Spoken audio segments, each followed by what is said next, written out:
Si hablo.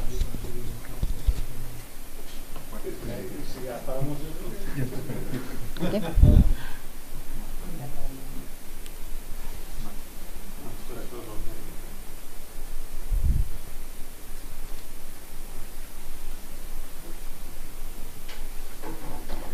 Hola, buenas tardes. Empezamos con la tercera de las charlas de Mensa España del Grupo Local de Aragón, que se están desarrollando en el Centro Joaquín Roncal de Zaragoza. Damos las gracias también al Centro Joaquín Roncal de la CAI por permitirnos utilizar su sala y las facilidades que nos están dando. Y también damos las gracias a todos los miembros del grupo de Mensa Aragón que están participando en la tanto organización como en todos los aspectos que influyen y que son necesarios para estas charlas. Mensa es una asociación internacional que en España ya tiene más de 1.500 socios y el Grupo Aragón es uno de los más antiguos que ha habido siempre en España y con una actividad muy importante. Estas charlas se inscriben en una de las ideas o de los fines que tiene Mensa, que es la de promocionar la inteligencia y los usos, el beneficio social de la inteligencia, aportar el talento y las capacidades que tienen los miembros de Mensa a la sociedad. Y en este caso pues hemos empezado este año con primero una charla de teoría de juegos, otra charla de herramientas libres, de software libre para diferentes usos, también con un taller de creación de páginas web y blog. Y finalmente hoy vamos con una charla de algo que es muy interesante y muy útil en los días actuales, que es el ejercicio, la práctica de la relajación. Para eso tenemos con nosotros a Carlos Javier Meléndez, que es uno de nuestros socios también más antiguos y además uno de los supervisores de NDTs en Zaragoza, que es psicólogo de formación, psicólogo clínico, aunque actualmente se dedica más a aspectos de divulgación, y que nos va a hablar de los diferentes sistemas o métodos de relajación y al final creo que además vamos a hacer algo de práctica. Ya le doy paso, damos también la bienvenida a las personas que nos están siguiendo por el chat y que podrán hacer preguntas que transmitiremos, en la medida de lo posible, transmitiremos al ponente. Entonces, sin más, ya doy el paso a Carlos Javier Meléndez y os damos las gracias a todos los que habéis venido hasta aquí y a todos los que nos estáis escuchando en el momento de bien online o bien en el momento de que podáis ver la grabación. Muchas gracias.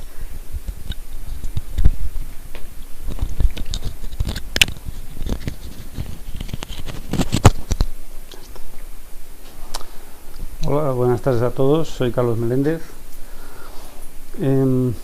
La charla de hoy se compone de dos partes fundamentales, una de divulgación sobre el concepto, una pequeña introducción sobre el concepto de ansiedad o estrés, los distintos métodos de relajación que se emplean en la clínica. Yo soy de formación como psicólogo cognitivo-conductual y las técnicas que yo conozco y que difundo son cognitivo-conductuales. Al final practicaremos brevemente dos técnicas muy sencillas y muy fácilmente incorporables en la vida diaria de cada uno, con el objetivo de que el que quiera profundizar en ellas las pueda incorporar y las pueda practicar. Todas ellas son muy conocidas, hay mucha bibliografía y hay muchísima información en todas partes. Ahora con los medios actuales en YouTube y en montones de sitios se pueden practicar. Animo a que aquel que le interese lo busque y sobre todo que lo incorpore en su vida diaria, que de alguna manera lo incorpore en la dinámica diaria, porque la relajación es una práctica, igual que el nerviosismo es una práctica. No nos damos cuenta y vamos incorporando estados de estrés, estados de ansiedad, los vamos incorporando, los estamos practicando constantemente sin darnos cuenta y de pronto un día afloran, ¿no? Y nos vemos sorprendidos por ello. Bueno, lo hemos aprendido y se pueden desaprender o se puede aprender la relajación. Se distingue entre ansiedad y estrés. A ver la primera. ¿Esto cómo se pasa con esto? No, pues pon la segunda.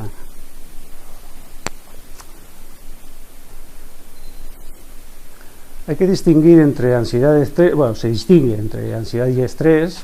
Ansiedad es el momento puntualmente, las sensaciones corporales y fisiológicas que tenemos, la sensación subjetiva de estrés, se le llama ansiedad, Si se prolonga en el tiempo, se le considera estrés.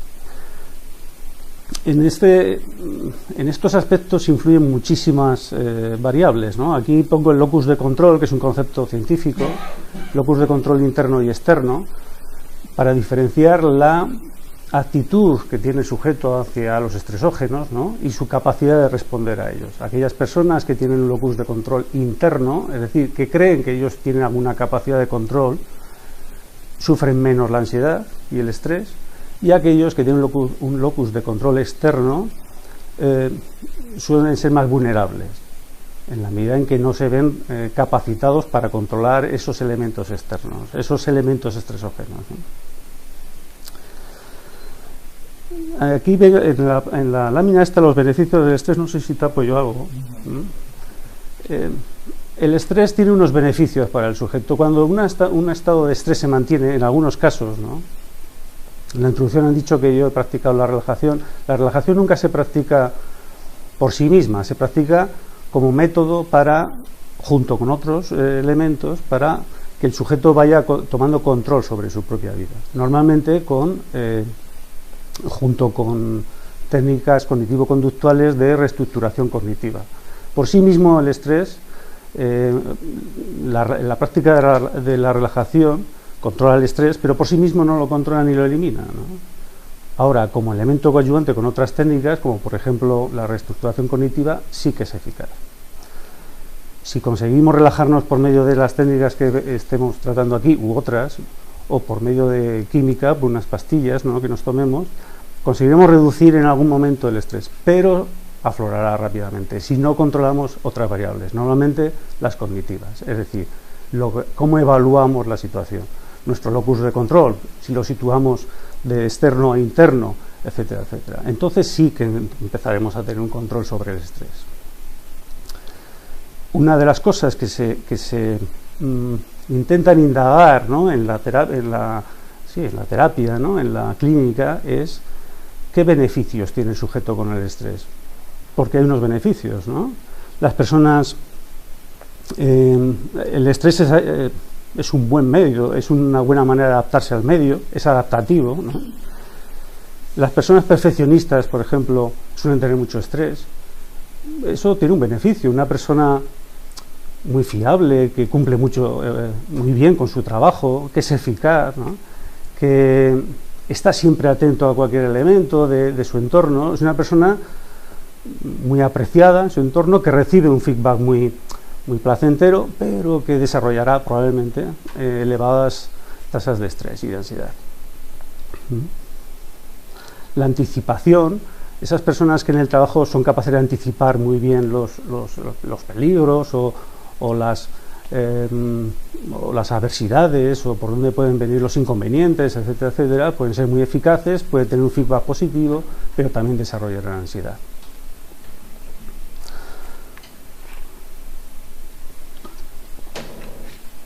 La preocupación, normalmente se dice que la culpabilidad nos sitúa en el pasado y el estrés en el futuro, la ansiedad en el futuro. La preocupación, una persona que se preocupa, culpable, suele recibir el feedback positivo de su entorno, ¿no? Suelen ser personas ansiosas también, pero tienen esa pequeña sensación de perdón de su entorno, las personas preocupadas, ¿no? Señalo estos elementos para que veáis que hay elementos de las características de una persona que pueden ser reforzados por su entorno. Si una persona se preocupa, si una persona muestra signos de culpabilidad, si es perfeccionista, si anticipa los acontecimientos, etcétera, etcétera, puede recibir un feedback positivo del entorno y reforzar estas características, pero también desarrolla elevadas tasas de ansiedad y de estrés. No digo que tengas que ser lo contrario, ¿no? Hay que situarlo en el punto medio. Cuando empieza a dar problemas hay que rebajarlo y hay que controlarlo. Tampoco la solución es ser despreocupada, un desastre de persona en el trabajo, en la familia, no, hay que situarlo en el punto medio, ¿no? Pásalo a verme.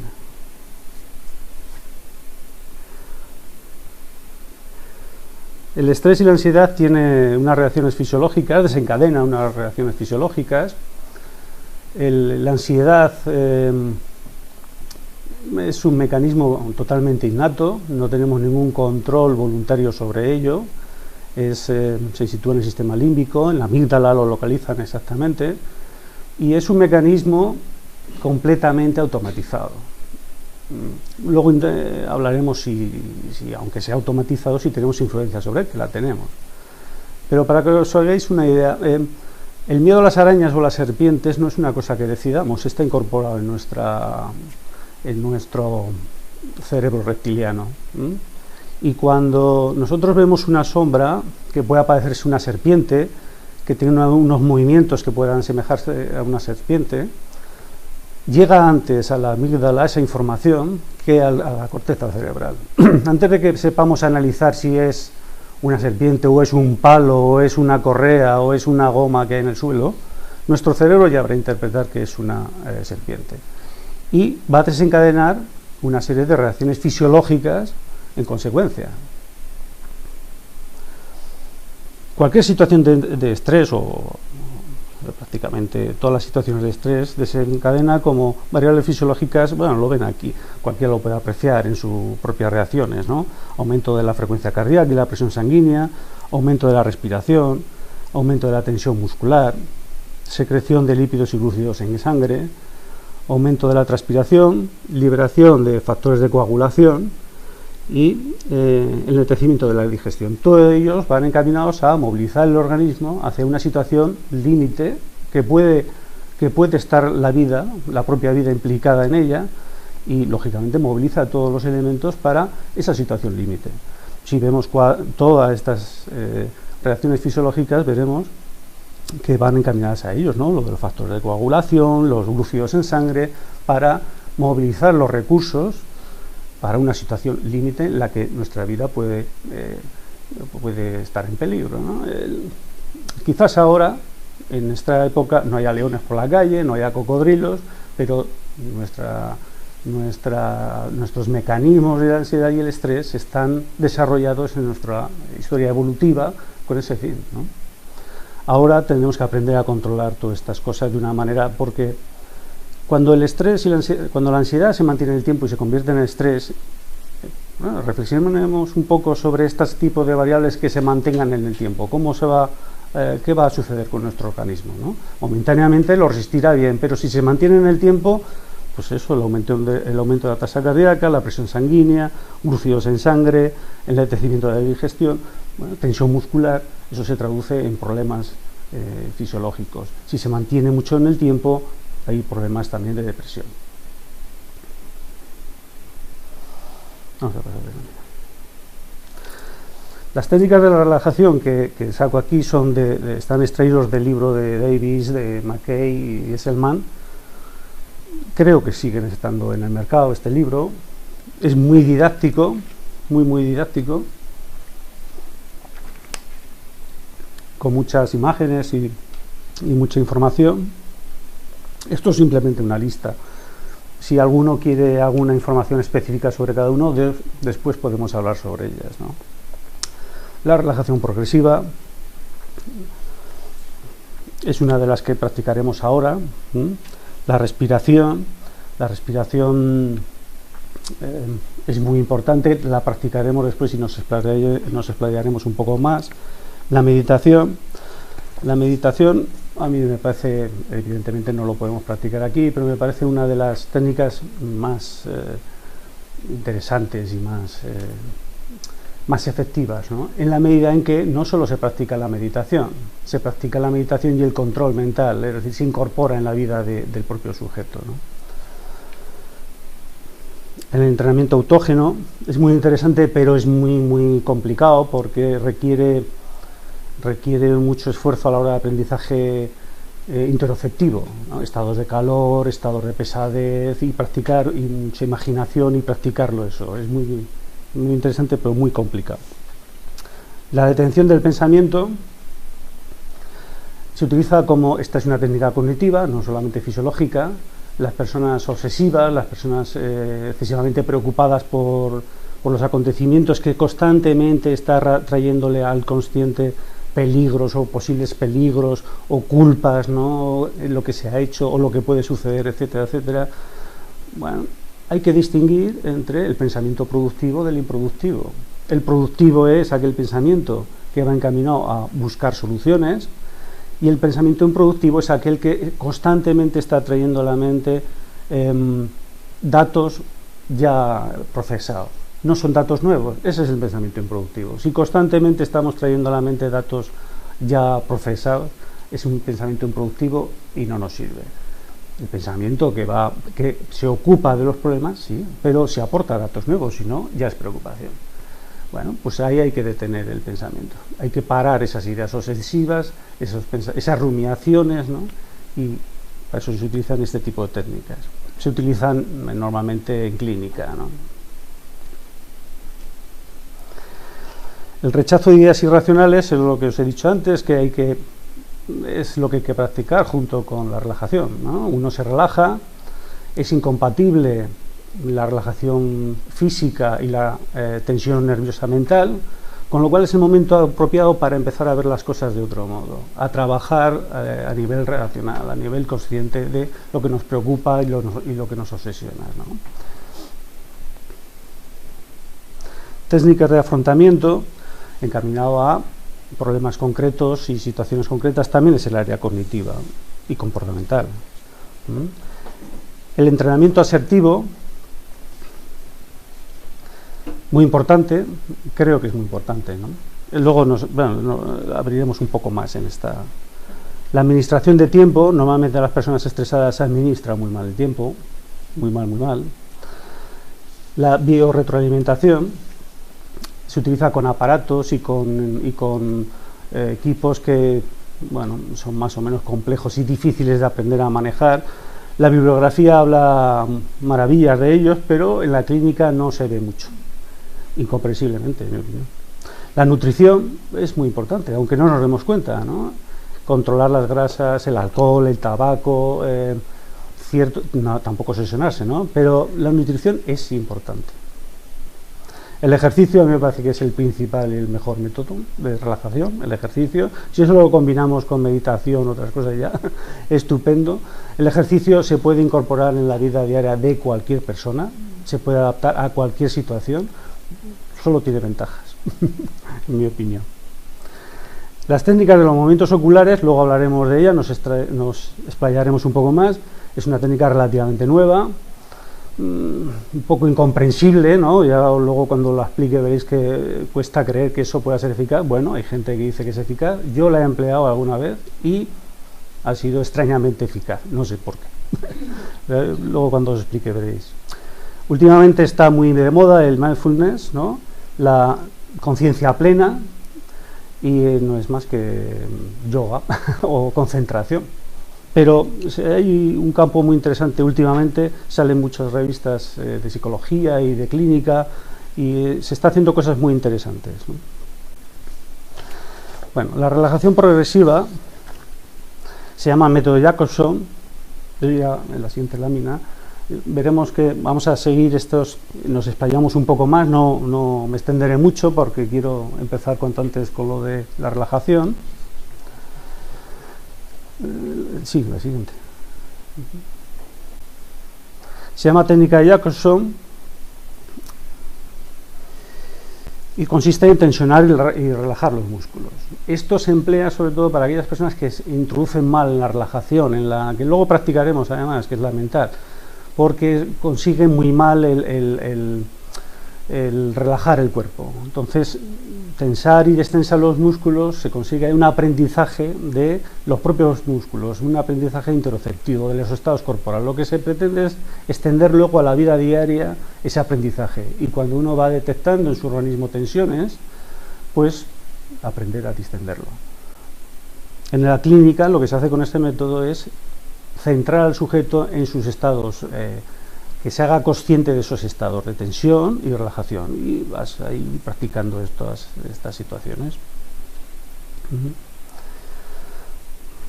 Pasamos de páginas. La respiración.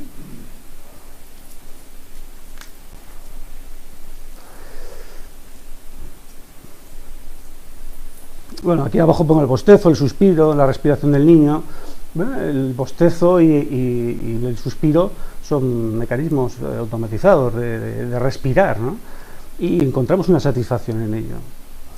Poco a poco no nos damos cuenta, las personas ansiosas van respirando con la parte superior de los pulmones, utilizan muy poco los pulmones, muy poca capacidad pulmonar, y el ejercicio de la respiración consiste en que aprenda a utilizar todos los pulmones, ¿no? Toda la capacidad pulmonar que tiene de respiración, oxigenar bien el organismo y que lo vaya incorporando en su vida diaria.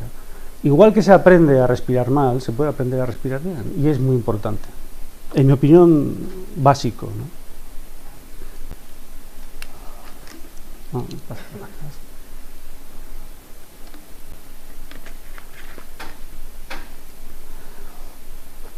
La meditación es un tipo hay orientalistas o gente que se dedica a esto que dice que no se debe utilizar el yoga o la meditación sin aspecto espiritual. Y yo creo que sí se puede, y se ha investigado en clínicas, se ha investigado mucho y se puede hacer. Lo único, claro, que la componente espiritual que da el yoga, pues consigues otros beneficios, ¿no? A nivel, lo que no sé si es fácilmente incorporable, esa espiritualidad en la vida diaria. Por sí misma la meditación tiene unos beneficios claros, ¿no? Y se ha demostrado en clínica y en investigaciones que tiene unos beneficios sin la parte espiritual, ¿no? Es una especie de sensibilización sistemática, ¿no? En la medida en que nosotros vamos enfrentando a ciertas situaciones nos vamos poniendo nerviosos. Nadie se pone nervioso de algo que no conoce.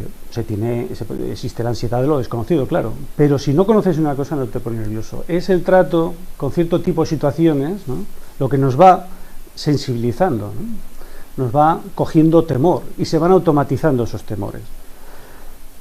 Existen técnicas de desensibilización sistemática, es decir, de recorrer el camino inverso. Con la meditación se puede hacer eso también.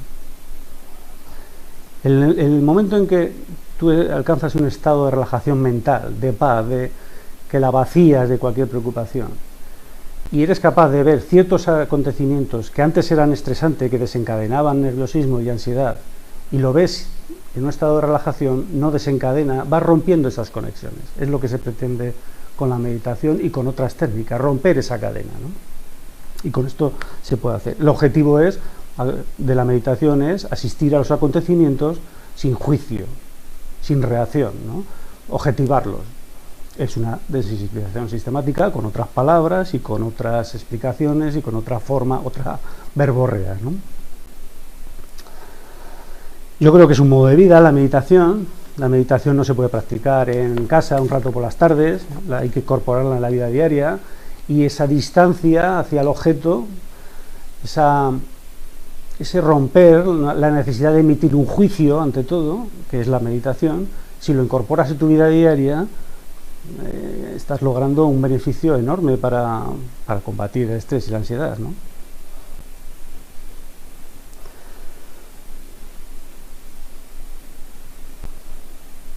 Bueno, aquí pongo el loto de los 1000 pétalos, viene en el libro. Bueno, ellos imaginan un loto que tiene 1000 pétalos y van bajando los pétalos y tal. Bueno, el objetivo es centrar la mente no se puede quedar en blanco, centrar la mente en un elemento neutro completamente y concentrarse lo máximo posible en un elemento neutro. En la práctica de meditación te dicen que si tú estás pensando en ese loto y vas viendo esas hojas que van cayendo y una otra vez y vienen los hijos o el jefe, o que simplemente los dejes pasar y vuelvas otra vez al loto. Es una desensibilización sistemática, es una forma de apartar, ¿no?, la reacción fisiológica que conlleva cierto tipo de pensamientos, apartarlo de lo que antes estaba asociado.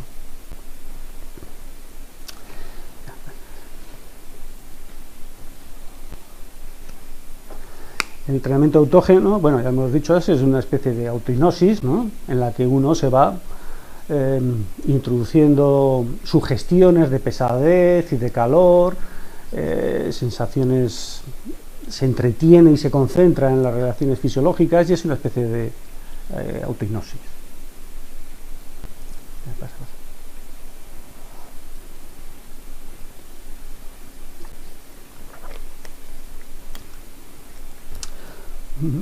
El de detención del pensamiento es para tener está indicado para el tratamiento obsesivo y de las rumiaciones, para la hipocondriasis, ¿no? Es un pensamiento obsesivo, el pensamiento hipocondriaco, ¿no? Distinguir entre preocupación y obsesión, bueno, la hipocondría quizás sea muy ilustrativo de lo que quiero decir. Todo el mundo se preocupa por su salud, ¿no? A todo el mundo le preocupa, pues lo que come o lo que no come, todo el mundo le preocupa ciertas reacciones fisiológicas, ¿no? Su corazón, cómo está.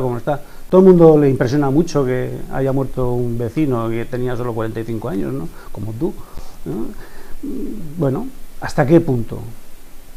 Hay que establecer un punto a partir del cual, y no siempre está claro, ¿no? ¿Cuál es ese punto? Hay que establecerlo, hay que romper esa dinámica obsesiva, ¿no? Cuando uno está dándole vueltas y vueltas y vueltas a una información sobre la vida, sobre el infarto, sobre la salud, sin aportar información nueva.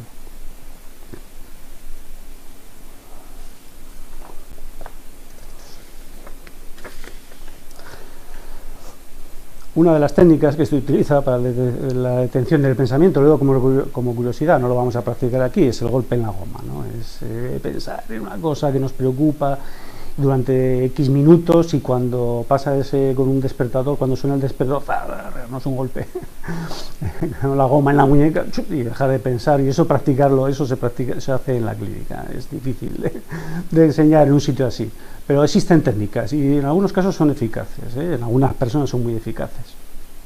Ya vamos a pasar.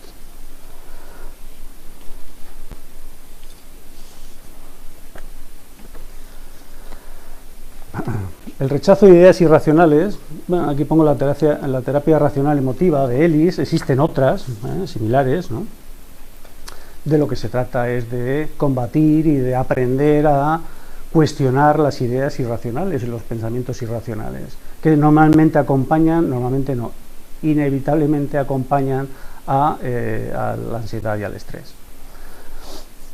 Ir desmenuzando esos automatismos, ¿no? Esas situaciones y esos acontecimientos que desencadenan reacciones de estrés, ir desmenuzándolos, eso es la labor en la clínica, ¿no? Desmenuzarlos, cuáles son esos desencadenantes, qué es lo que pensamos alrededor sobre ellos que desencadenan esas reacciones de estrés, e ir cuestionándolos, ¿no? Si son oportunos, si no, si se puede ver de otra manera, etcétera, etcétera, ¿no?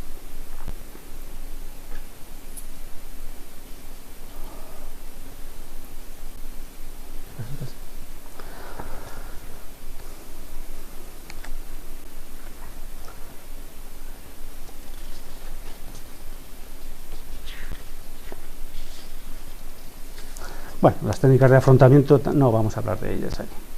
Bueno, pasa. ¿Sí?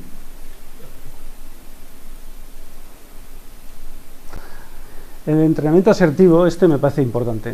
Hay muchas personas que tienen problemas de estrés y de ansiedad, y lo que hay en el fondo no es tanto una actitud como hemos hablado antes, sino un problema de asertividad, de relacionarse con su entorno, con sus amigos, con su familia, con sus compañeros de trabajo. A mí me parece importante este área, cada uno que se aplique, ¿no? La que crea que es más conveniente. En la clínica se intenta indagar todos estos áreas, ¿no? Y a mí me parece importante. Hay que distinguir entre los estilos agresivo, el pasivo y asertivo. No es lo mismo ser asertivo que ser agresivo, ¿no? Y es difícil establecer las fronteras, ¿no? Cuando uno está reivindicando sus derechos o cuando está pisando los de los demás. Es complicado. Pero la falta de asertividad y la agresividad, por supuesto, pero la falta de asertividad conlleva estrés y ansiedad.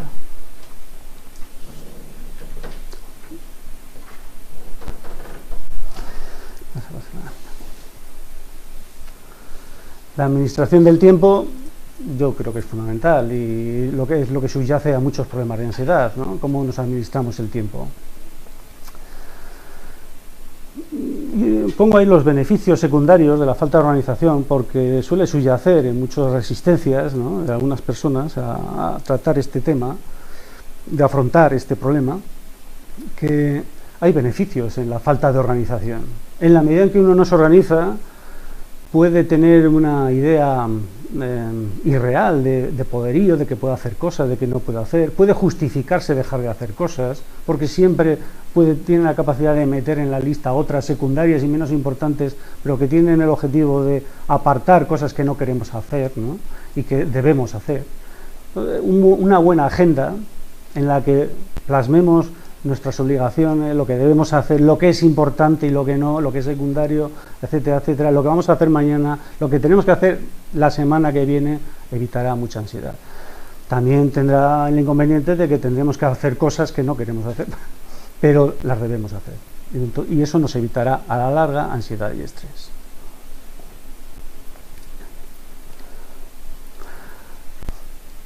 El biofeedback lo meto aquí porque es una técnica de relajación, pero no sé si lo emplea mucha gente. Que yo sepa, pocos psicólogos o psiquiatras lo tienen en sus gabinetes, en sus despachos.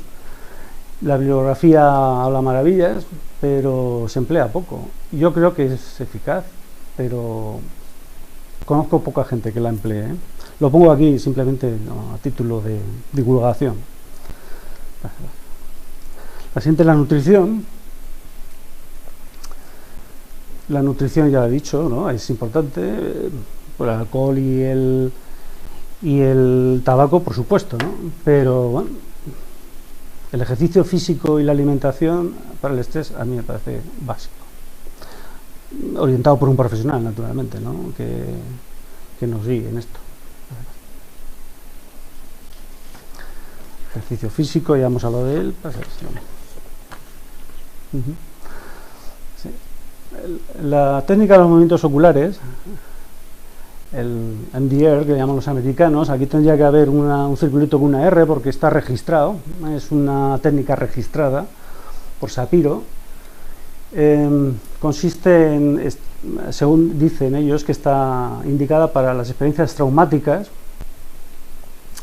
y originariamente consiste en mover los ojos de un lado a otro, ¿no? Guiado por el terapeuta, pensando en la situación que le produce esa ansiedad y esa angustia, y en varias sesiones haciendo esto se supone que desaparece cualquier tipo de malestar asociado al acontecimiento o a la idea. Posteriormente otros profesionales, otros psicólogos lo han desarrollado sin el copyright, y ya se habla de la estimulación bilateral, en las manos, en los hombros. Al parecer el dato principal, el factor principal es que sea bilateral, que el sujeto piense en el acontecimiento y que sea una estimulación bilateral, y que, bueno, yo alguna vez lo he empleado por circunstancias, ¿no? Y sí que ha sido eficaz. Curiosamente el sujeto no tiene conciencia de que se ha liberado de un peso, simplemente lo ve de otra manera, de una manera que antes no veía, ¿no?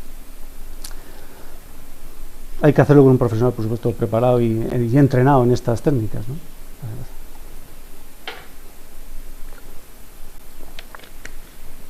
Mindfulness hoy en día hay mucha literatura al respecto, ya lo he dicho, ¿no? Se emplea tanto como técnica de meditación, en la que se hace una conciencia plena en elementos no estresantes, pero también se emplea como conciencia plena en elementos, normalmente en sensaciones corporales, ¿no? Que la tendencia puede ser escapar de ellas, con ellas se pretende todo lo contrario, atenderlas en todos sus aspectos y el tiempo que sea, ¿no? Hasta llegar a un grado en el que ya carece de capacidad de producir malestar o malestar psicológico, me refiero, ¿no? Lo pongo aquí porque últimamente hay mucha publicación sobre ello.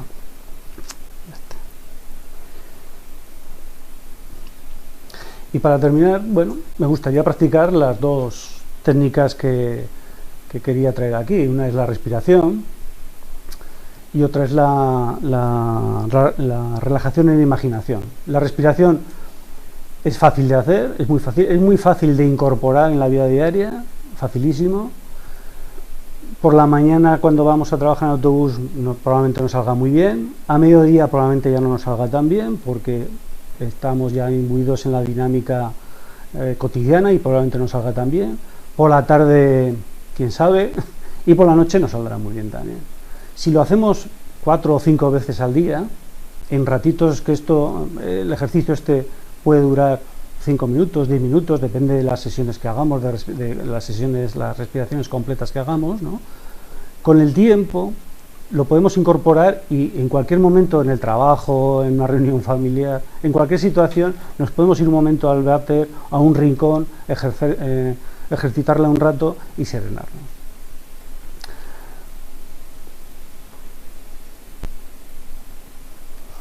Aquí, como pongo los elementos principales, luego, si os parece, apagamos las luces un poquito y hacemos unas respiraciones. Primero, bueno, lo hago yo para que veáis un poco me veáis a mí cómo lo hago, y luego, bueno, lo vais vosotros practicando un poquito, ¿no? Conmigo, ¿no? Primero lo hago yo para que me veáis. Los factores principales, como lo veis ahí, es la inspiración se hace por la nariz, la expiración se hace por la boca, despacito.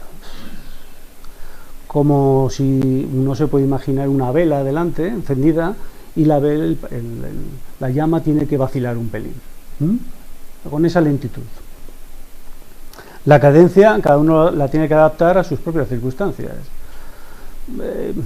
En los libros vienen tiempos, ¿no?, de inspiración, de retención y de expiración, pero cada uno lo tiene que ir adaptando. Al principio suele ser más difícil, ¿no? Luego, pues uno puede retener más, si uno está más ansioso puede retener menos.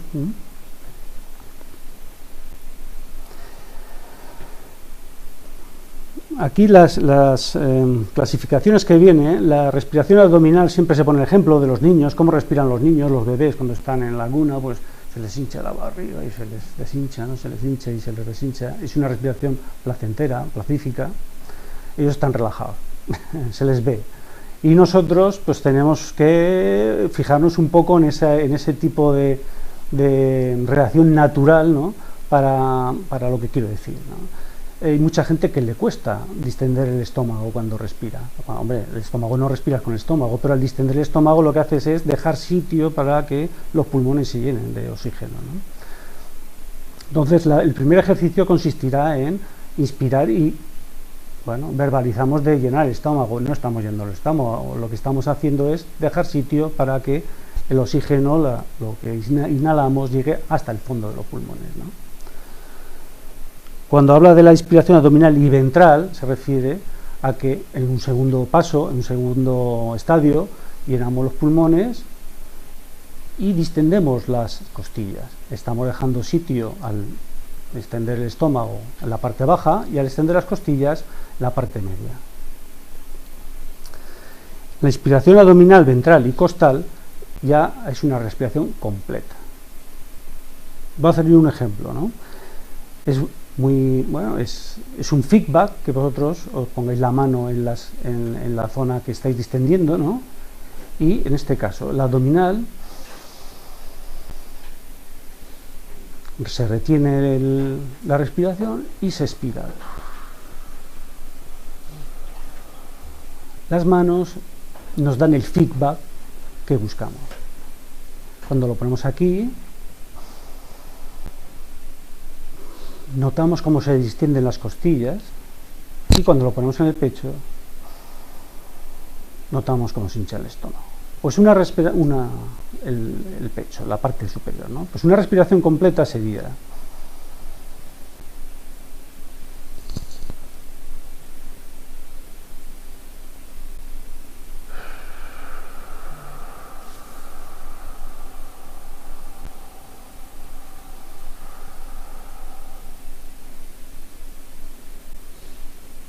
y retenemos una inspiración,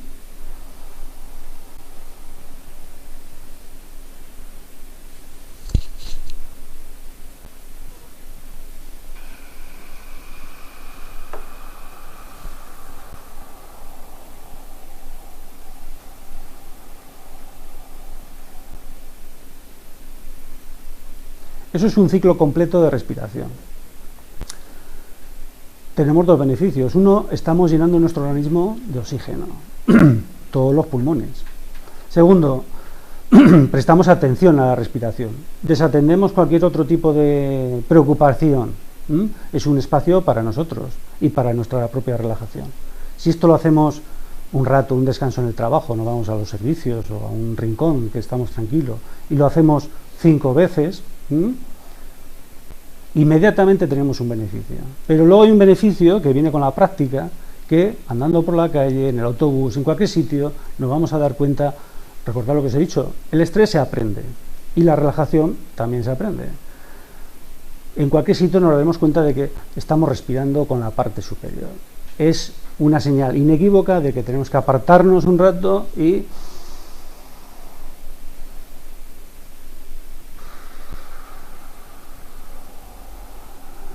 respirar un poquito, 5 veces cada vez. No voy a decir que me lo prometáis, pero hacerlo os irá muy bien. La relajación e imaginación me gustaría practicar ahora. A mí me gusta mucho. Lleva un tiempo, lleva unos 20 minutos, una cosa así. Podemos apagar las luces o si encontramos cómo se apagan. Y encontramos hay un vídeo. Hay un vídeo aquí en el pendrive.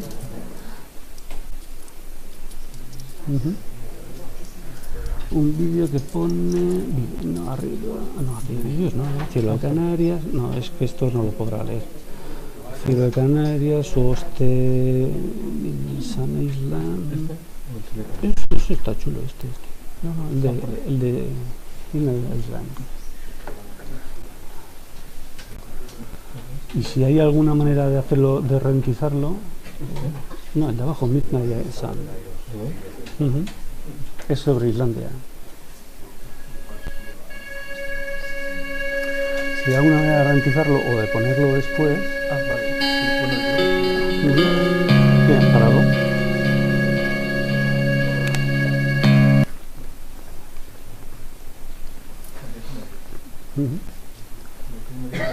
Bien, cuando empecemos la relación, si conseguimos apagar las luces.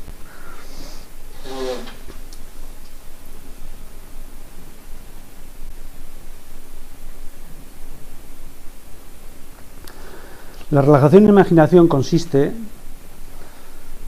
previamente hay que imaginarse un refugio personal, individual, un sitio de nuestra infancia o un sitio que tenga una especial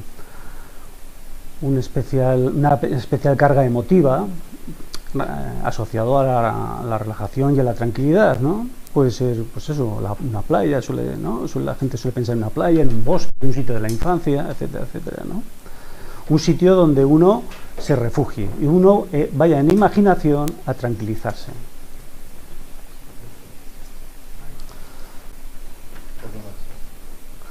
¿Puedes encenderse eso?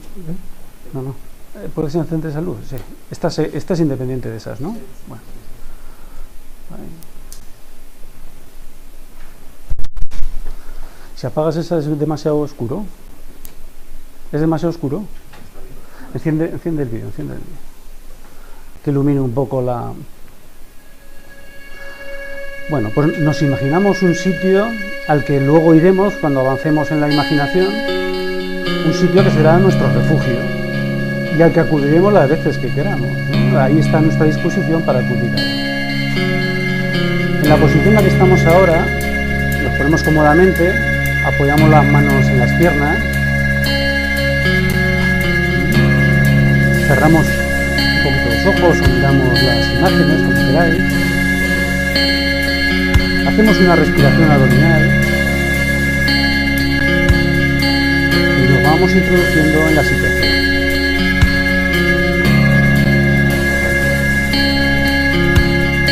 Empezamos a pensar en nuestras piernas, concentramos nuestra atención en los pies, intentamos detectar algún rastro de tensión o de estrés. Si lo encontramos, lo disolvemos, como se disuelve un trozo de granizo en una placa caliente, se deshace.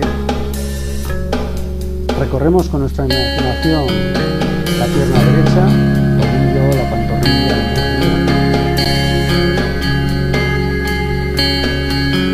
pasamos con nuestra imaginación a la pierna izquierda, el pie, el tobillo, el muslo, ahí las sensaciones de pesadez y de calor, cómo nos pesan, el peso real está relajado. Continuamos en el abdomen. El abdomen presenta mucha tensión, mucho estrés. Intentamos encontrar ahí algún rastro de tensión y lo disolvemos también. Por medio del calor, de las sensaciones de calor, disolvemos esa sensación de estrés o de calor local.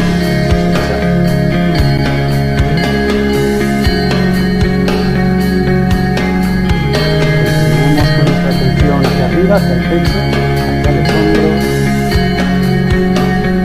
Bajamos por el hombro derecho hasta la mano derecha. Percibimos el calor con nuestra pierna. Seguimos por el lado izquierdo, el brazo izquierdo hasta la mano izquierda. La sensación de pesadez de las piernas, los brazos, el cuerpo apoyado en la silla.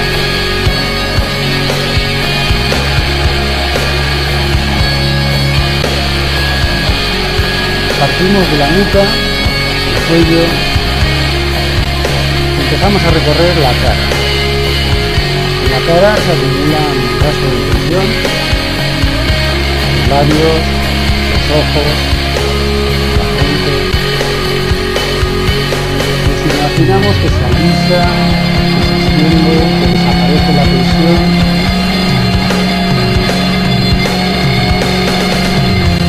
Continuamos por el cuero cabelludo hasta la nuca y vamos disolviendo cualquier rastro de tensión.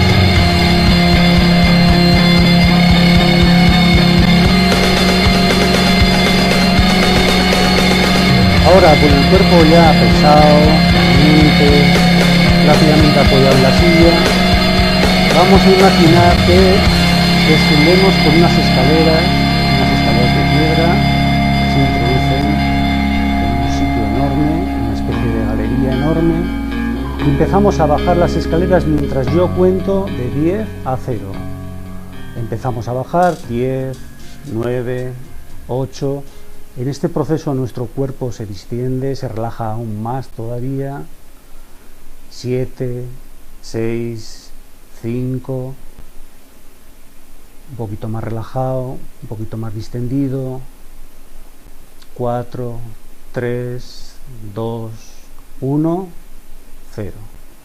Ya hemos llegado, estamos en el suelo. Estamos ya completamente tranquilos y relajados y nos encaminamos a una puerta, una verja, sacamos una llave del bolsillo y la abrimos y nos introducimos en ese sitio maravilloso. Nos entretenemos en él y buscamos la placidez de estar en ese sitio. Buscamos sensaciones del aire rozando nuestra piel, el sol calentándonos.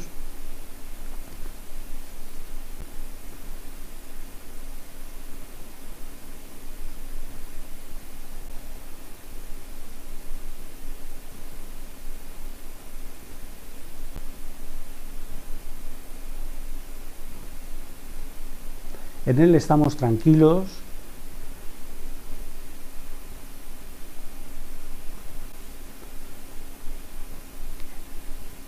si hay algún problema o nos viene alguna preocupación, la dejamos fuera de una cúpula de cristal que rodea este sitio, se disuelve fuera de esta cúpula, ahí se queda.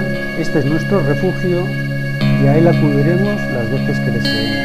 Las veces que queramos estar relajados y tranquilos, ahí podemos acudir.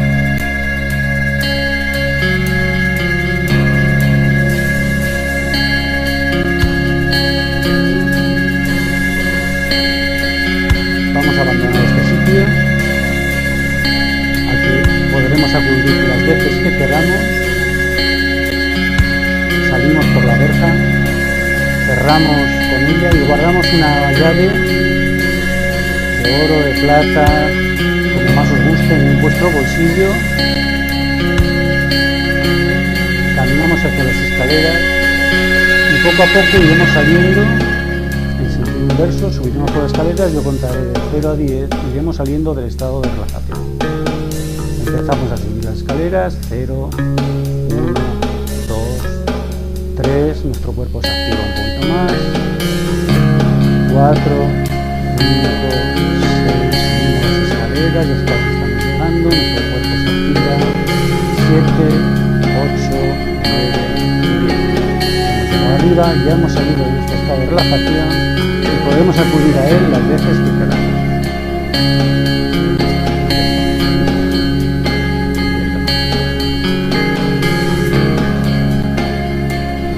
Este tipo de técnicas se emplean, lo vuelvo a repetir, porque es importante, no solo por el estado que en sí mismo se consigue, sino como elemento asociado a la reestructuración cognitiva.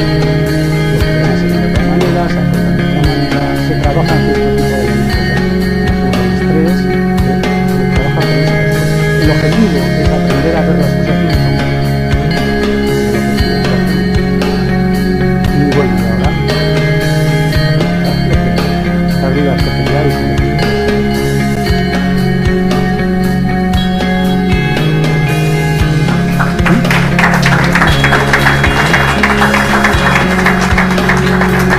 De la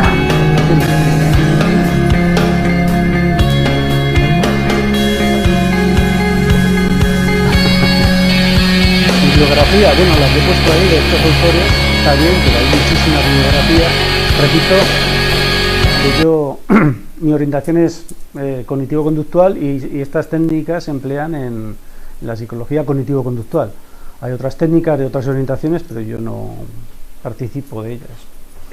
La bibliografía, cada técnica tiene su propia bibliografía. Por ejemplo, las técnicas de movimientos oculares no aparecen en la que he puesto ahí, pero bueno, si a alguno le interesa le puedo proporcionar la bibliografía que hay sobre esa técnica en concreto, ¿no?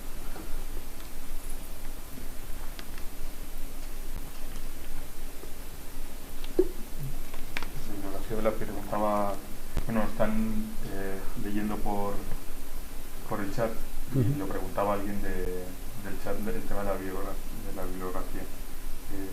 Casi si lo repites porque no lo oía todo el vídeo y no. La bibliografía que cada técnica tiene su bibliografía específica, pero las técnicas que he puesto aquí casi todas están en el. Aquí he puesto labrador porque esta clasificación viene de este psicólogo, ¿no? Este investigador, pero bueno, viene en muchísimos sitios. En el libro que he dicho antes de Mackay, ahí vienen todas estas técnicas muy bien explicadas y creo que está actualizado además, creo que sigue estando en el mercado.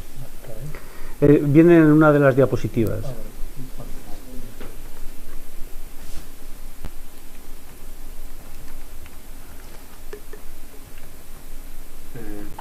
Sandas me pregunta qué somatizaciones tiene el estrés en el organismo.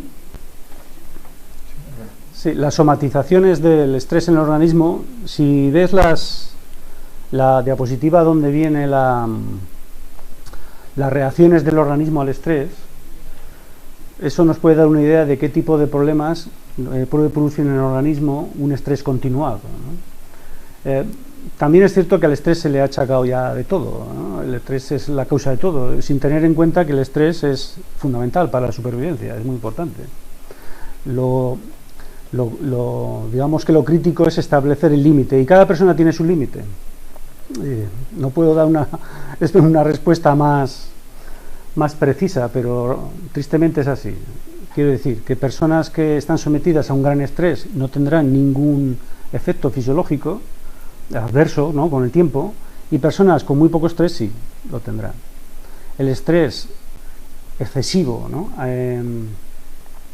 al parecer incide por ejemplo en la respuesta inmune, pero sin embargo el estrés también beneficia de la respuesta inmune. Depende del grado de incidencia y sobre todo la variable sujeto, ¿no? No sé si habéis visto alguna vez la U invertida, ¿no?, el efecto que tiene el estrés, el estrés y la ejecución. A medida que aumenta el estrés, aumenta la ejecución, mejora la ejecución, hasta un punto en el cual a partir de ahí, aunque aumente el estrés, la ejecución se empobrece. esa U invertida no es universal. Cada individuo tiene su propia U invertida. Y pues con lo que decían los clásicos, ¿no? Cada uno tiene que aprenderse a sí mismo. También preguntaba por aquí mismo, ¿se recomienda fármacos o es mejor evitarlos? Bueno, yo creo que preguntan sobre los fármacos, ¿no? Si hay que emplear fármacos o no. Quizás tendríamos que haber incluido aquí en las láminas los fármacos. Es una técnica de relajación, bueno, no psicológica, desde luego, pero yo soy de la opinión de que los fármacos están para usarlos cuando haya que usarlos, no antes ni después, ¿no? Hay muchos casos de situaciones que se deterioran mucho por la resistencia irracional al uso de los fármacos.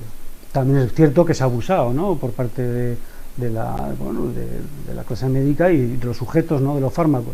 Pero yo creo que no hay que tener miedo a los fármacos cuando haya que usarlos y con supervisión profesional, claro.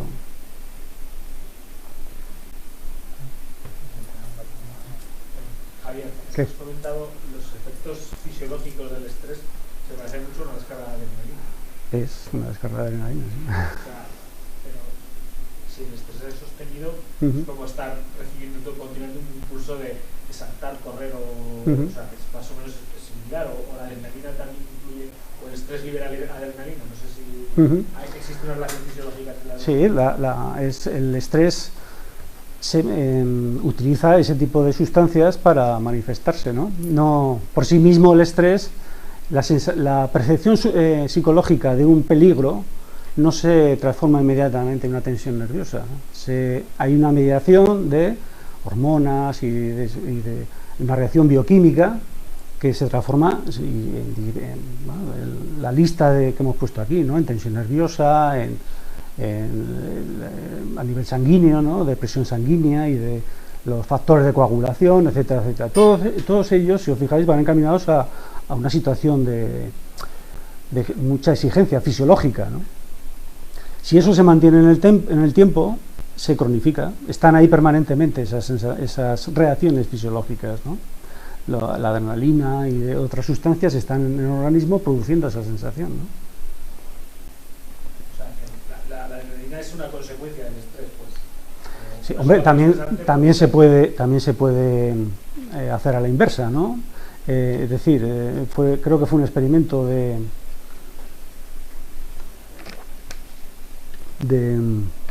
¿cómo se llama el premio? ¿No? El español, el médico español que... No. No.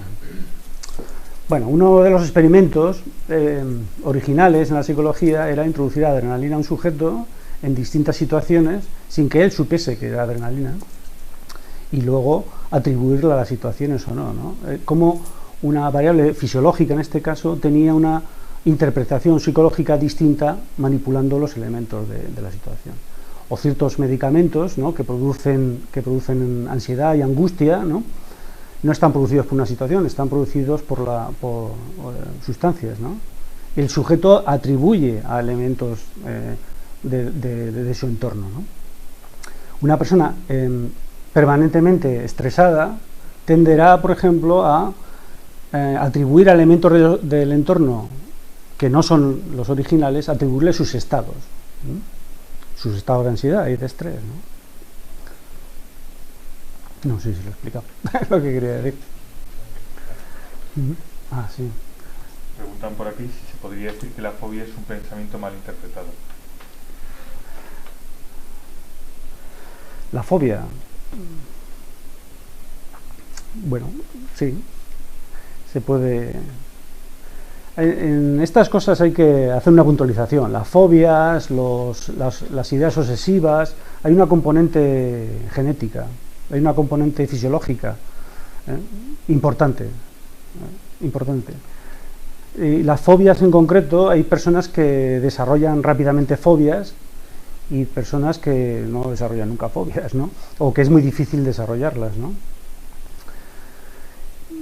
¿En qué grado estamos hablando de una reacción fisiológica, ¿no?, o conductual, ¿no?, sin más, automatizada? ¿Y en qué grado hay una componente que podamos manejar a nivel racional? Eso hay veces que es la dificultad de la terapia.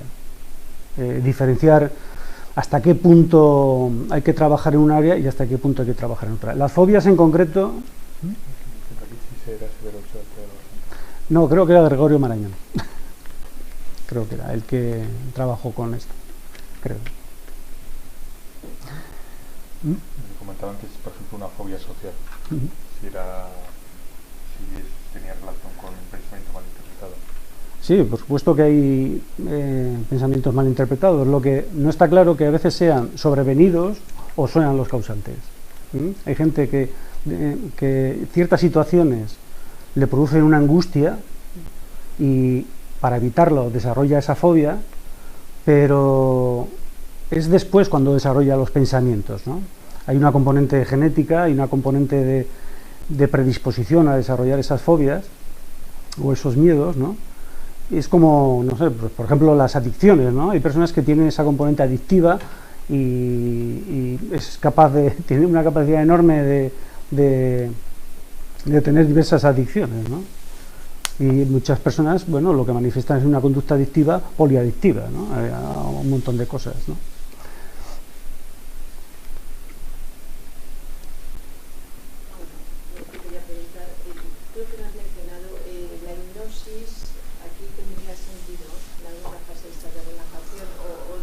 Extremos, una hipnosis para comenzar, luego enseñar otras técnicas de relajación. La hipnosis, bueno, he puesto ahí lo de la autohipnosis, ¿no? Como una forma de relajación. La hipnosis, el inconveniente que tiene es que es eficaz solo en ciertos sujetos, sujetos sugestionables, básicamente.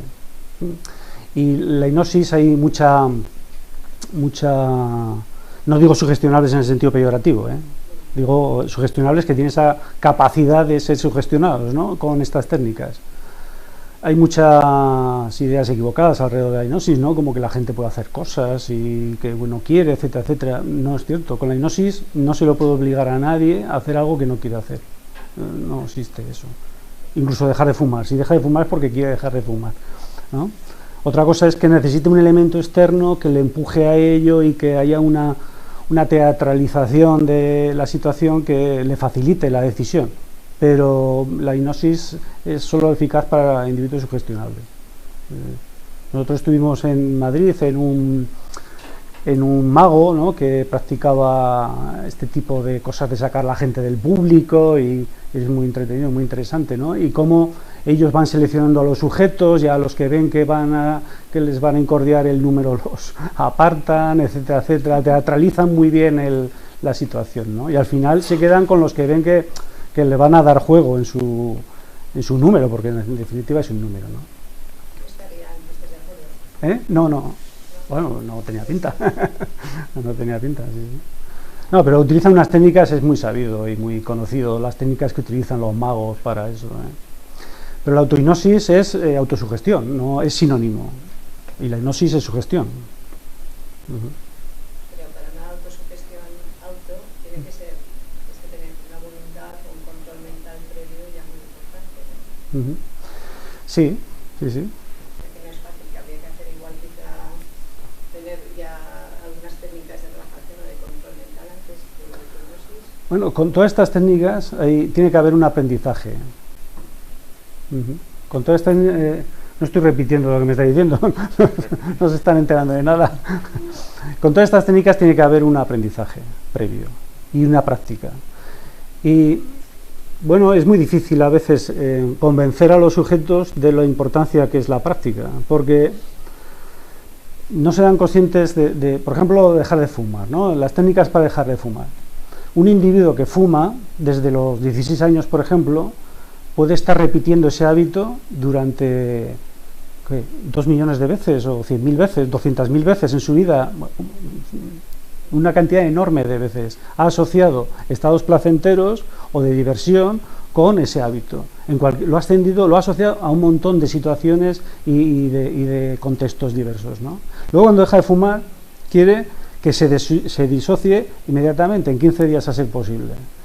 Y bueno, se va disociando de esos elementos poquito a poco. Pero ¿qué ocurre? Que de pronto al año siguiente se va a la playa y está en la playa y le vienen unas ganas de fumar y dice, uy, ¿De dónde vienen estas ganas de fumar? Es que no has estado en la playa desde entonces, no has disociado el hábito de fumar de esos contextos, ¿no? Y los contextos desencadenan reacciones fisiológicas y desencadenan, por ejemplo, ganas de fumar, ¿no? Es decir, que el estrés se aprende y la relajación también se aprende. Todas estas cosas, fumar se aprende y dejar de fumar también se tiene que aprender y es costoso, ¿eh? Y el estrés se aprende y la relajación también se aprende, insistiendo. Pregunta por aquí el domain, sí. ¿No es la meditación un poco como acabar que no te importe nada? No, eso es nihilismo, ¿no? El que no te importe nada, el que no te importe nada algo es nihilismo, es desinterés. Yo creo que la meditación es una forma de aprendizaje, yo creo, ¿eh? La necesidad de emitir juicios es una característica humana. Estamos construidos para emitir juicios ante los acontecimientos, ¿no? Las situaciones, las personas, todos emitimos juicios. Además, hoy venía una entrevista, creo, en ABC de Kahneman, de un psicólogo que le dieron el premio Nobel de Economía, ¿no? Y habla sobre esta característica a la hora de invertir en bolsa o muy oportuno en estos tiempos que corren, ¿no? Emitimos juicios con poca información, normalmente. Esto a veces es necesario, pero otras veces es completamente innecesario. Por ejemplo, emitir un juicio sobre la mala cara que nos ha puesto el portero o el conductor del autobús o el subdelegado de la empresa puede ser completamente innecesario, ¿no? Y dilatar o simplemente no emitir juicios sobre esas situaciones puede ser es un aprendizaje útil y necesario, ¿no? Desarrollar opiniones y tomar, por ejemplo, si van a echar a alguien de la empresa, sí que puede ser importante la cara que nos ponga el jefe, ¿no? Y puede ser desencadenar relaciones de estrés, pues de manera apropiada, incluso, ¿no? Quizás desentenderse de eso sea desadaptativo. Si van a echar uno de la empresa y el jefe pone mala cara y nosotros no lo desentendemos y nos despreocupamos de la cara que ponga y continuamos haciendo nada, pues quizás seamos nosotros el elegido, ¿no? Igual hay que preocuparse. El estrés es adaptativo. Lo que ya no es adaptativo es si no es ninguna situación de estas y nosotros nos obsesionamos con la cara y la posibilidad de que en el futuro echen a alguien sin que nadie haya dicho nada, etcétera, etcétera. Es una cuestión de nivel, no es una cuestión de sí o no. Me preguntan también por aquí si las técnicas conductivas tratan de reconducir los pensamientos. No, las técnicas cognitivas tratan de reconducir los pensamientos, las técnicas conductuales, las conductas. Lo que pasa es que la terapia cognitivo-conductual emplea las dos con el objetivo de cambiar las dos al unísono, ¿no? Bueno, ahora la pregunta la hago yo. Con todo esto de la psicología, con cualquiera de las técnicas, a fin de cuentas, vale, por un lado se intenta curar a un individuo, pero no se le intenta también meter en el redil de la sociedad. O sea, ¿en qué momento se cura a un individuo porque le está haciendo daño y en qué momento puedes llegar a, pues bueno, hacer que todos sean dóciles a una idea o a una sociedad? Una persona puede ser violenta y antes, en medio de una guerra, un violento, le pones un uniforme, pega 4 tiros y le pones una medalla. Claro, en tiempos de paz eso no vale. No se están educando a los individuos para, según las circunstancias, y puede utilizarse la psicología para eso, o las técnicas estas. Pues sí. Sí.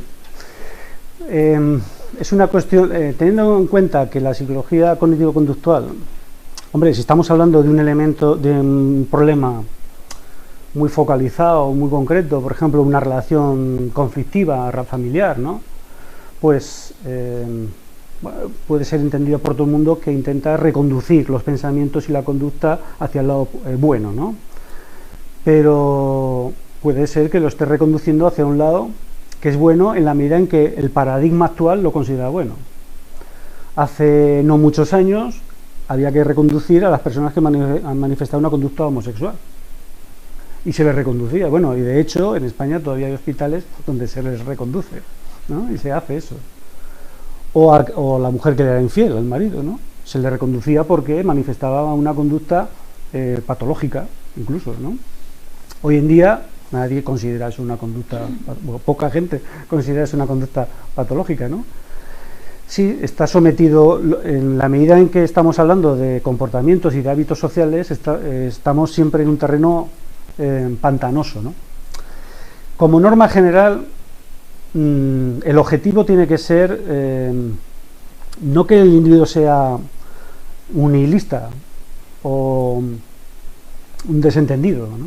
Sino movilizar las energías para algo positivo, para un cambio, para una transformación, creo yo. En la medida en que el individuo sufre y no hace nada para evitar ese sufrimiento más que sufrir solamente, eso no tiene utilidad, ni social ni antisocial, no que el individuo sufra, ¿no? Que reconduzca sus energías para que haya un cambio, sí. A ser posible que no sea tirando cócteles Molotov a ningún lado, ¿no? Que sea un cambio constructivo, ¿no? Ese sería, digamos, el paradigma general. Ahora, el caso concreto, bueno, hay muchas veces que puedes estar moviéndote en un terreno difícil, ¿no? Y ahí está un poco la ética del profesional, si es un psicólogo, o del amigo, si le aconseja, ¿no? Me pregunta por aquí, ¿hasta qué punto está relacionado la conducción de los pensamientos con la autosugestión? Y si funcionan las técnicas conductivas con individuos que no son autosugestionables. Conductistas. Conductivas. Bueno, sí, se habla de conductismo y de técnicas conductistas. Y bueno, los individuos sugestionables, pues eso, son sugestionables y es difícil, en la medida en que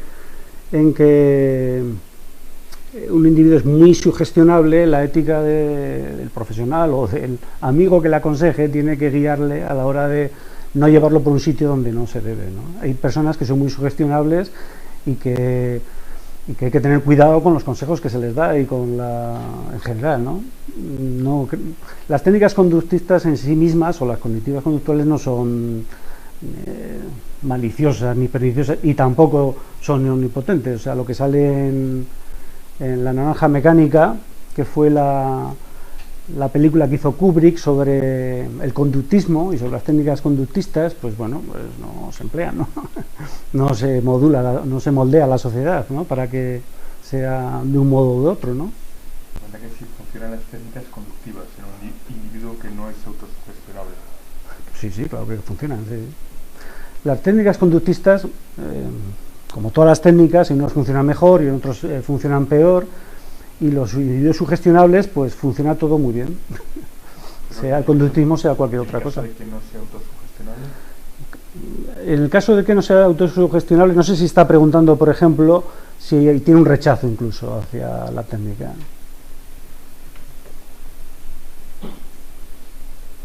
Una técnica conductista, por ejemplo, básica, que todo el mundo sabe, es el castigo y la recompensa, ¿no?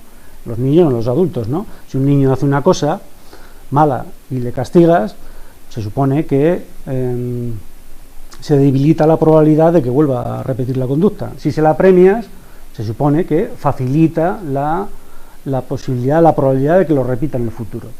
Técnicas conductistas las estamos empleando todos los días sin darnos cuenta, y algunas veces se trata de desmenuzar esa conducta, esa relación, ese lenguaje conductual que nos une a los demás, ¿no? Y que está dando problemas y no sabemos. Un ejemplo que en un curso que hicimos sobre educación infantil, ¿no? Un ejemplo que poníamos y es muy evidente es el desarrollo de ciertas conductas de los niños, ciertas conductas disruptivas, ¿no? Y os voy a poner un ejemplo con el que os vais a sentir todos más o menos identificados, ¿no? Vosotros estáis en la cocina, tenéis un hijo o una hija que es una maravilla, no hace nada, no rompe nada, estudia, es una maravilla, chiquitina, está en su cuarto con sus juguetes y tal, y tú estás en la cocina, pues como siempre, atareado, haciendo tus cosas y tal, y viene la chica a enseñarte un dibujo que ha hecho de una jirafa, que le ha quedado muy bien, y está orgullosa de ella y te la quiere enseñar, ¿no? No, papá, mira, y tú estás con la cebolla ahí, que son las 2, que van a venir todos a comer, tienes prisa, ¿no? Déjame, ¿no? Mira, que te vengo a enseñar la jirafa, además es una jirafa preciosa y tal.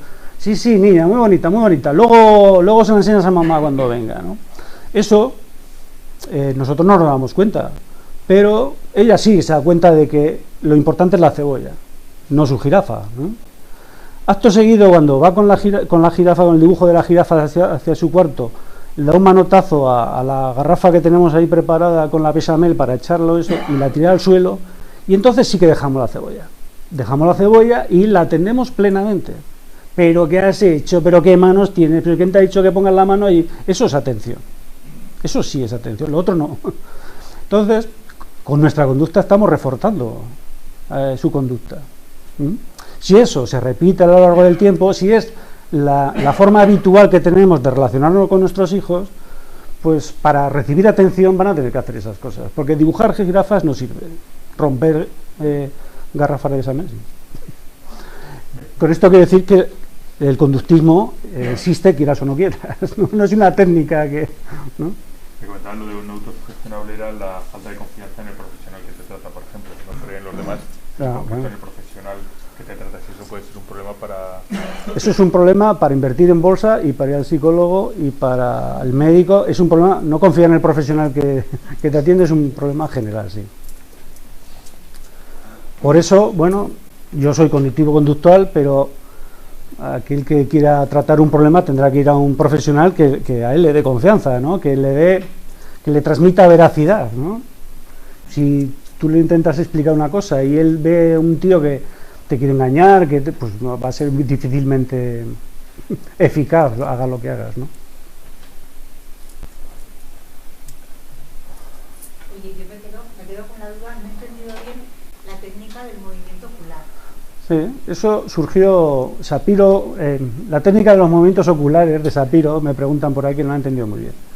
Eso surgió, Sapiro la desarrolló a través de una experiencia personal, consideró que había habido un cambio en su forma de ver las cosas y empezó a investigarla. Entonces, una de esas cosas que se difunden en psicología sin que haya una base científica sólida, que suena mal como técnica a nivel científico porque no tiene mucha empaque, ¿no? Tiene más relación, parece un fraude de tantos otros. Sin embargo, se ha usado y se emplea, y en España en concreto, creo que en todo el mundo lo enseñan los que tienen el copyright y la empresa que transmite los conocimientos a través de ella misma. Los profesionales que aprenden esa técnica son los que la pueden ejecutar. Entonces se trata, pues es lo que he dicho antes, de los movimientos, mover los ojos durante unos 30 movimientos más o menos, ¿no? Pensando en la situación que te estresa, y acto seguido parar y volver a pensar interiormente cuál es tu reacción fisiológica, tu emoción, cómo reacciona tu cuerpo hacia esas ideas. Reevaluarlo, ¿no? Volverlo a realizar. Mientras mueves los ojos, no es que pienses en ellos, sino que te introduces el objetivo es introducirse en lo que te preocupa. Yo lo traté, por ejemplo, en un caso de traumatismo, que es dicen, ¿no? Que es los que lo han desarrollado de traumatismo de una situación traumática, ¿no? Que desarrolla un individuo, cada vez que lo recuerda se siente muy mal y tal. Esto fue un accidente, entonces cada vez que recordaba el accidente el sujeto lo vivía muy mal, sufría mucho. Y bueno, yo no sé si fue por eso o fue porque confiaba en mí, en este caso, pues el sujeto decía que se encontraba mejor. Lo empleé porque otras cosas ya no me funcionaron, ¿eh? Y bueno, y empleas otras cosas, tampoco sabes si... Fue una cosa muy circunstancial. Y bueno, y luego los desarrollos posteriores hablan de la estimulación bilateral. Al parecer el dato principal, el factor principal es que sea una estimulación bilateral. Puestos a buscarle una explicación científica, bueno, se han encontrado reacciones muy extrañas a la hora de estimular el cerebro, por ejemplo, introduciendo, en clínicas se ha investigado introduciendo chorros de agua caliente en el oído, ¿no? Producen, sí, en personas que, bueno, los oídos y los ojos es una parte del cerebro que no sale ahí al exterior, ¿no? Y produce sensaciones, ¿no? y reacciones neurológicas que antes no se producían, ¿no? ¿Por qué? No se sabe. No hay una explicación científica de este caso. ¿Recuerda las terapias aquellas para curar lo que comentabas antes de la homosexualidad, de descargas eléctricas, ¿no? Sí, sí. si piensas en algo y te da una descarga eléctrica, dejarás de pensar, por lo menos te dejará de molestar, tendrás otros problemas u otro miedo a otra cosa, ¿no? Bueno, el conductismo, que es por lo que Kubrick hizo su película, se consideró que en su momento iba a solucionar todos los problemas de la sociedad. De hecho, no sé si habéis leído Walden de Skinner, ¿no? Pues planteaba una sociedad que se manejaba por los parámetros conductistas del castigo y la recompensa, y todo era perfecto porque todo el mundo, ¿no? Como reacción a esta visión del mundo, de esta utopía, surge la película de Kubrick, y bueno, con esa visión aguda de Kubrick, ¿no? De esa crítica ¿no? Yo he estudiado técnicas para mortificar la homosexualidad cuando estudié la carrera. Me parecía asombroso. De vez en cuando salen los medios de comunicación, ¿no? En tal universidad se enseña, todavía, sí, me parecía asombroso. Pero se creía que se iba, ¿no? Que eso ¿Y se... hay algún tipo de estadística de los resultados? ¿Obtenía resultados ese tipo de técnicas o simplemente era...? No, se contaba como una técnica. Yo dudo que hubiese resultados. Y es difícil porque, claro, se habla de esas técnicas como un modo de solucionar, ¿no? No sé si es la palabra apropiada, un problema de una persona que lo vive con mucha angustia, su orientación sexual. Pero claro, no se habla de técnicas conductistas para controlar la conducta heterosexual. Y también se puede vivir con disgusto, ¿no? En ciertas circunstancias o en ciertos casos, no lo sé. En fin, parece sorprendente que eso exista. Una cosa, Javier. Cuando has hablado de copyright, me ha venido a la memoria que hace unos años estaba muy de moda una organización la repetición, que organizaba sesiones de tipo psicológico, que era el método Silva de control mental. Sí. ¿Qué nos puedes decir? Bueno, el método Silva, el otro día hablábamos en la reunión, ¿no? De que alguno lo ha hecho. El método Silva se basa en dos cosas. Uno, en técnicas contrastadas, perfectamente contrastadas. Y segundo, en que capta un poco la voluntad del individuo, ¿no? Las personas tenemos una componente racional y una emocional, ¿no? Que se nos lleva a los sitios y que podemos ver ahora con el mundial ¿no? El europeo de fútbol, como las emociones, como el individuo cuando está en un grupo moviliza unas energías y unas sinergias que de otra manera no. Y método Silva pues trabaja un poco eso, es muy intensivo, es durante un tiempo, una serie de días, ¿no? Y a mí me parece que sí, que es eficaz, ¿no? Ahora muy intensivo, muy no absorbente, no diría la palabra, ¿no? Depende de los individuos. Hay individuos, en cuanto a la pregunta que no me has hecho de si sería recomendable o no, hay individuos que se lo recomendaría y individuos que no, porque esa intensidad en el tiempo en ciertas personas podría ser contraproducente, pero en sí mismo no tiene nada de malo. El método Silva son métodos muy contrastados y muy eficaces, ¿no?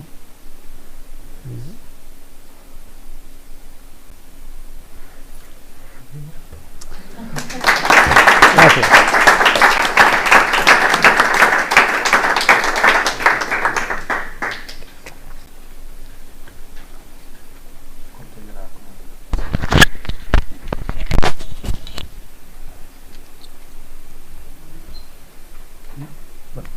Felicitaciones de la gente que está en el chat.